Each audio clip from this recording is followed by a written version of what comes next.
Let me turn to the ranking member, Senator Risch. Well, thank you, Mr. Chairman. And Mr. Secretary, thank you so much for being here. Thank you for always being willing to take our calls when we have important issues to discuss. I sincerely appreciate that, and although we don't always agree, as you know, it's good to talk and see if we can't find middle ground to get to what usually is a common interest and common objective, and I sincerely appreciate that. These days, there's no shortage of complex issues in foreign relations, including Russia's unprovoked war on Ukraine to China's ongoing attempts to coerce and dominate nations across the globe. The American people need a State Department that is fully capable of advancing interests and values of all Americans, and this will only increase in the future as China becomes a greater and greater challenge for us. Now, we should all remember that that is the first challenge that we have, even though we have other things going on, like the Ukraine war, which are very important to us, but we can do more than one thing at a time. China is still the challenge of the century.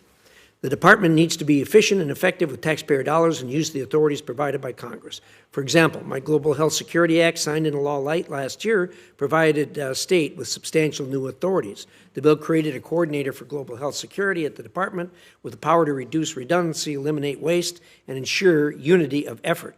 Remarkably, the department provided zero funding for the coordinator. I hope you're going to talk about this a little bit today. I suspect you are, since you and I have talked about it at some length previously.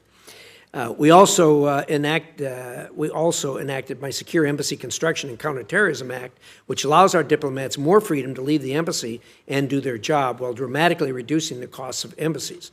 The authorities provided in SECA should enhance our presence in places like the Pacific Islands, where we are directly competing with Chinese government for influence.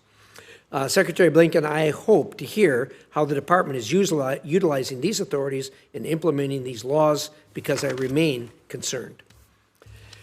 On Russia and its brutal war, I have visited Kyiv and seen firsthand the destruction and resilience of the Ukrainian people, as well as the work the State Department personnel are doing to advance our security. There is clearly more that needs to be done, though. The administration should stop its dithering and follow the lead of allies like Poland and send the F-16s. I don't want to see this administration push for a ceasefire in December, because not enough is being provided now. It's important that the help be provided now. Also, while I have consistently advocated for giving Ukraine more of the systems it needs to win, I've also been clear that we must conduct rigorous oversight to ensure that our aid is effective, as well as transparent and accountable to the American taxpayer. I've had direct conversations with President Zelensky about this, and he knows that we're serious about this. We should increase embassy staffing and enable our diplomats to get out and conduct more oversight of the assistance dollars. More personnel are needed for end-use monitoring of critical weapons system.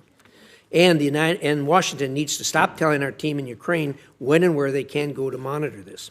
There are currently 64 ongoing or planned audits and reports on U.S. assistance in Ukraine, and so far there has been zero evidence of illicit weapons transfer or misuse of taxpayer dollars. Turning to the Indo-Pacific, I have long said we need better resourcing.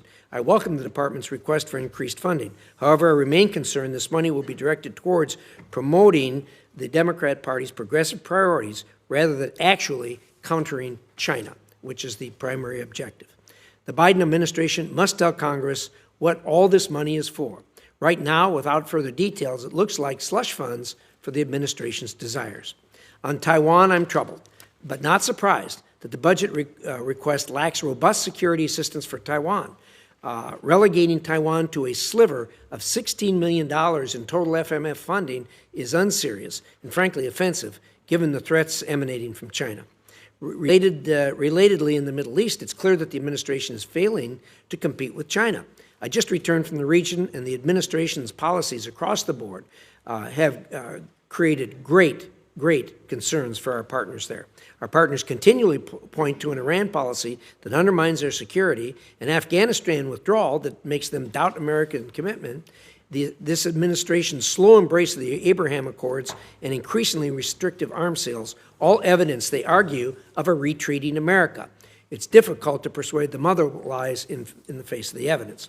The recent deal between Saudi Arabia, China, and Iran proves the U.S. is sitting on the sidelines. Instead of fixing its approach, the administration blames our partners for this outcome.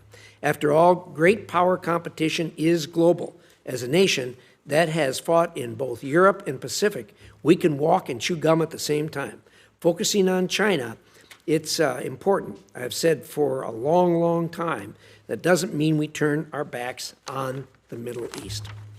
Finally, as you've just returned from Africa, I'd like to hear how you plan to deliver on U.S. commitments on the continent, including those made at the U.S.-Africa Leaders Summit. We can only deliver if we have sufficient personnel and tools to conduct our diplomacy and development effectively. Many issues. I have no doubt you're up to the task of explaining them all to us in detail. Thank you, Mr. Secretary. Thank you.